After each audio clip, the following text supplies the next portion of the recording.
What's up, guys? It's Daddy Brews. I am here at Cards HQ, getting ready to play a local, and I'm resleeving my deck, and I thought maybe somebody out there would want to watch it. So I'm recording. I'll probably throw it up as a video, and actually I'm gonna do some talking. So at least there'll be something there. So this is gonna be a little bit of a rant video. I'm waiting on a friend to show up. When he gets here, we're gonna do some practicing and playing. And he's got some cards for me, and I have some cards for him. I'll show you guys those after I'm done resleeving this deck. So this is my current DengoRock build, and I am gonna be playing this tonight. Played it yesterday in challenge at Level Up in Duluth, and I actually managed to take first undefeated. God, that Arvin is so beautiful, isn't it? So one of the things I wanted to make a video about, and I guess now is the best time as any, is sportsmanship in TCGs. I think TCG players and places that hold TCG events get a pretty bad rap. I think it's because a lot of TCG players, frankly, are unpleasant. Let's just say that. And for different reasons. You get your typical mix of personalities. Some dudes are just not super nice. Some dudes are not cool. Some dudes are odd or creepy or weird. But the worst one, I don't mind if you're odd, creepy, weird, whatever. What I don't like is sore losers. And there is a lot of sore losers in the TCG community. I saw this in poker as well. There are guys and gals, if they lose, luck, skill, doesn't matter. They always blame it on luck, and they yell at the fish, we used to call it. Don't tap the glass, don't scare away the fish. And then they'd get drawn out on, they'd have top full house, and someone would turn bigger full house, and they'd get mad they lost their money, and they'd yell at people and coach them and tell them they're idiots.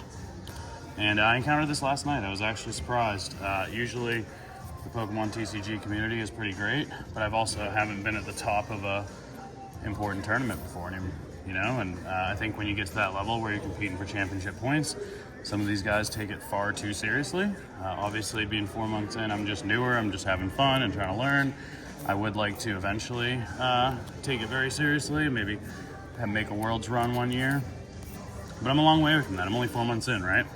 So, but what I'm gonna say is, if you're ever that guy, let's say you've been playing for 5 years even, maybe longer, just remember that there are new players that come into the hobby, and just because they don't know something or they play a way that you don't approve, as long as they're being like good sports and playing fairly, like it's really bad to just say mean stuff to people and just be a sore loser. So my example last night wasn't as much mean as just like kind of embarrassing for him. So I sat down, and both of us were undefeated to this point, and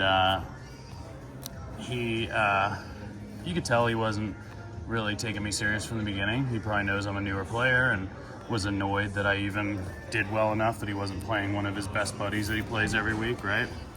And he said something to that effect, oh, I really wanted to play you while we were shuffling. And so I'm thinking, okay, all right, buddy, I can see where this is going. And I made what some would call a misplay, but I had a reason for it. I put down, I started with, I think, Soul Rock in the active, but either way I had Fez in hand, and I had a Precious Trolley in hand as well. And so when my turn, I'm going second, I rolled and got to pick to go second, and I decided to put Fez down and Trolley. And later in the game he said, I knew you were an idiot, or I knew you were a noob when you put down Fez second turn or first turn. And here was my thoughts on that. When you have a deck like DengoRock, what do I want to protect the most? It's not Fez. What I really want to protect is my Lunatone Soul Rock combo and my Gimme Ghouls. Now, at this time, he's got a Gimme Ghoul out, but I don't know what he's playing. He could be playing Attack on Goldengo, he could be playing Goldengo Togekiss, he could be playing a lot of different decks. And so I don't know that we're in a pure mirror, and I don't need to put the Fez out for this reason. But my reasoning was actually that I wanted it to look like I was a bit of a noob, but also I wanted a decoy target. I wanted him to avoid taking out my Lunatones and Soul Rocks if he got the opportunity, and try to take out the Fez. And maybe he does take out the Fez and he takes 2 prizes, but with the start we had, I was pretty confident I was going to take a prize that turn, and I was pretty confident I was going to have the card advantage and the board advantage. So I decided to put the fez down. He said that later, I knew you were, bad when I saw you put that down. Now keep in mind, we're playing a mirror, I find out later, and he lost. So it's like, okay, I'm so bad and I'm such a noob, but you actually fell for my bait and thought I was a noob, complete noob, didn't know what I was doing, expected it to be an easy match, and probably misplayed. But the worst part was, we get to the last turn, and I can tell I have 2 gold Dengos and a gimme ghoul that's been down on the bench at the time. So he knows I'm taking a swing next turn. Everybody's got energy on them. He knows I have a big hand. I probably have my superiors. He knows I'm gonna finish it. I have 1 prize left, he has 3. He decides to say, you have it in hand, I assume. And I go, yes, I do. And he said, I gave this game to you on turn 2, right? And I'm not really good sometimes when people are like super confrontational in those fast moments. I'll kind of just say like, yeah, okay. Or I'm not good at like coming up with that comeback in the moment to kind of burn them. So I just said, I do. and he's like, ugh. And so he decides to make it rain for every energy in his hand and knock out my gold Dengo. And I show him the boss. I boss up, I think it's Lunatone, a 1 prizer. I only needed to take 1 prize. And I hit either a fighting gong or something, but I don't even think I needed to superior energy retrieval. I basically had it in hand already. And if not, I think I pulled it out of the discard, something like that. But either way, I win the game, I go undefeated, I win the cup. He then proceeds to like talk crap with his friends right in front of me. And it's like, dude, me trying to be a good sport, I didn't say anything. I just let him go on, let him whine. I know these kind of guys, they're adult babies. They can't take losing. And most importantly, they can't take it when they feel like it's someone that they have skill over. And the thing is about card games, there's some luck involved, there's RNG. But more importantly, the skill is important. But you're not playing chess, bro. Like, it doesn't take long to get good at this game. I did it in 4 months, right? So to be so mad, like as if I have no right to ever beat you, is kind of ridiculous. Anyways, just wanted to kind of put that out there. Like, if you're into TCGs, you're getting into them, don't let these guys get to you. Just move on. Don't feed into their crap either, man. Like, part of me wanted to like call them out and dress them down on the floor about how, well, hey, if you're so skillful, how come you just lost a mirror to someone who's playing for 4 months, right? But I didn't, and I got a copy of the results sheet, and I was excited, and I got to, have my moment and just let it go. But I wanted to say, if you're in TCGs and you've been in it for a long time, don't be a sore loser, dude. When someone beats you, luck, you draw bad, they play better, their deck is a bad matchup, like, just don't be that freaking guy, dude. It's so gross, it's so pathetic. It's like, just be a man and take your beating and move on. That's all I have to say about that. In other news, I'm going to be doing a free tournament on Sunday at Gigabytes Cafe. Everybody who shows up gets a free pack of Mega. Thank the owner of Gigabytes Cafe for that. That was his idea. And we got a couple lenticular cards. Lenticulars are the big textured hollow cards that hang on the wall. They're multiple feet by multiple feet, and they're thick plastic with metal rings to hang them from hooks. And they're generally only given to stores by their distributors and by Pokemon for hanging up and advertising. And they're not allowed to be sold. So these are not being sold. They're being given away as like a gift, or prizing to whoever gets first place. They'll get to pick between the 2 lenticulars. We have Charizard Arceus V. So it's like one side you look at it as Charizard V, one side it's Arceus V. And then we have a Alolan Vulpix V and Lugia V. Oops, almost just knocked over my setup here. Alolan Vulpix and Lugia V. And both of them are really freaking cool. First place gets to pick which card they want, and then next week, when we do a next tournament, the one that's left will be first place. Everybody gets a free pack, and I think a lot of those competitive, whiny players are going to be really annoyed by this, because we're leveling the playing field, where it's not just the best guys who are going to get prizing, it's anybody who shows up and competes. They're all going to get a real booster pack of Mega for free instead of getting the basic prize pack. So I think that's pretty cool. That was the owner's idea. Going forward, I think we're going to have $10 entry, but you get a pack. And then We'll have some prizing for the top, but not as crazy of prizing. We really want it to be a casual place that people can come and have a good time and have a tournament with cool prizing, but more importantly, people can learn.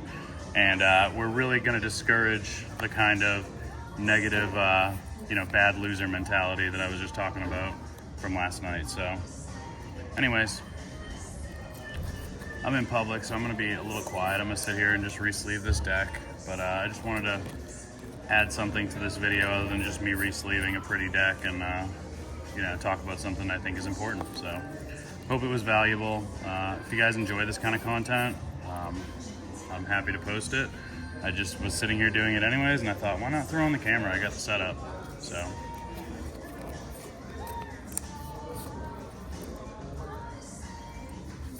I love these gray dual matte sleeves. They're called Justice, and they're just steel and black on the inside. So this Goldengo deck looks really good in black sleeves, but I'm just sick of the basic black regular sleeves with no, they're just black matte. So I wanted something lighter colored. I love the color silver. I'm colorblind, so a lot of other colors aren't as vibrant to me. So like flat colors, like flat gray, just looks sick.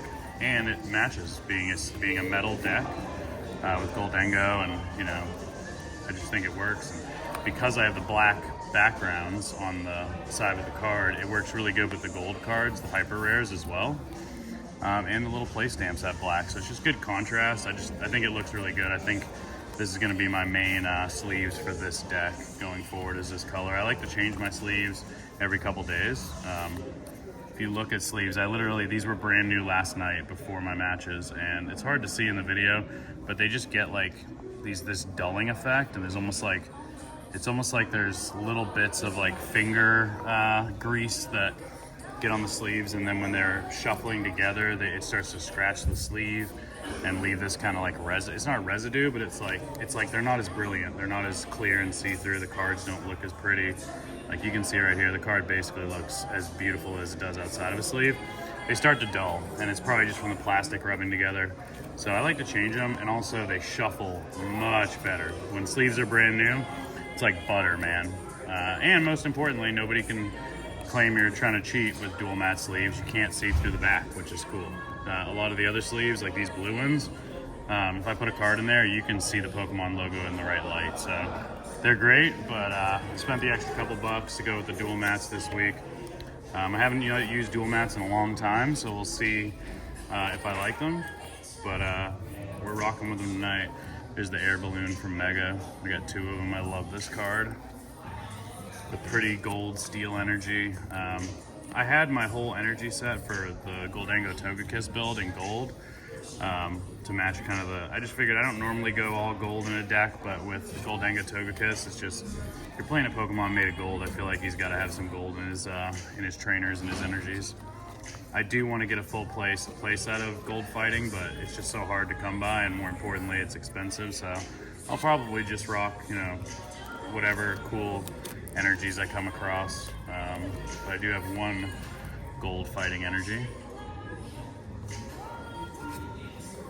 All right, we're almost done here. Just a couple cards left. We have 7 left now. Hope this video was cool. It's just gonna be, looking at the time, I'm at about 15 minutes. I'm gonna post this up right away. For anybody who subscribed, thank you guys. I'm up to 10 subscribers. I'd like to get to 50 so then I can go live. But, if you're watching the content and you're enjoying any part of it, please join. Please subscribe, like, comment, dude. I know the TCG community tends to be either really opinionated, so it's always negative stuff we comment, or we're really quiet. But just holler at me. Let me know if you like what I'm doing. Let me know if you think I could do something better. And thanks for watching.